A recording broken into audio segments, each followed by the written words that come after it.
républicainlorrain.fr. Olivier Simon, vous êtes journaliste au Républicain Lorrain, au sein de l'édition de Thionville-Hayange. Vous étiez avec Pierre Éclair, notre photographe, nos envoyés spéciaux à Paris. Vous avez vécu de l'intérieur le déplacement des 4 autocars affrétés par l'intersyndicale CFDT, CGT, FO de l'usine ArcelorMittal de Florange. Racontez-nous le début de la journée. On est parti ce matin à 6h45. Il y avait à peu près 170 sidérurgistes répartis dans 4 bus. Un départ bien organisé, dans le calme, serein, déterminé. Ils allaient à Paris pour faire des actions. Quel a alors été l'accueil sur place ? En fait, à 50 mètres du QG de campagne de Nicolas Sarkozy, à l'entrée de la rue de la Convention, il y avait un barrage de gendarmerie mobile qui ont donc barré l'accès à la rue. Les sidérurgistes ont voulu passer. Il y a eu une petite pression exercée sur les mobiles qui auraient immédiatement répliqué avec des gaz lacrymogènes.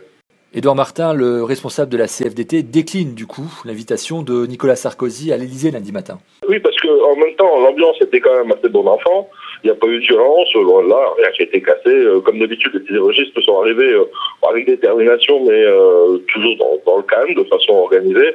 Et la réplique a vraiment surpris. Surtout que jusque-là, ils s'attendaient à ce que, éventuellement, Nicolas Sarkozy ait prévu de les rencontrer comme on savait qu'il était à Paris.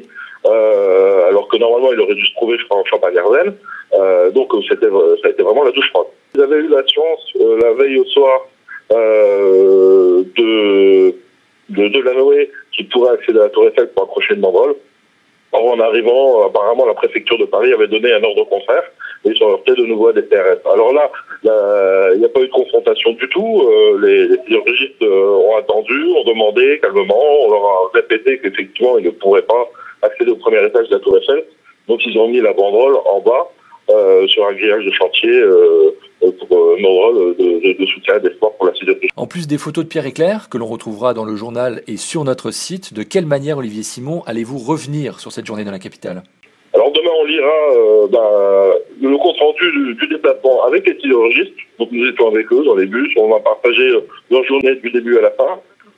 Donc le récit des événements, leur réaction à chaud, leur réaction un peu plus tard, avec un petit peu plus d'analyse, et puis surtout la manière dont cette journée complique les opposants à Mittal.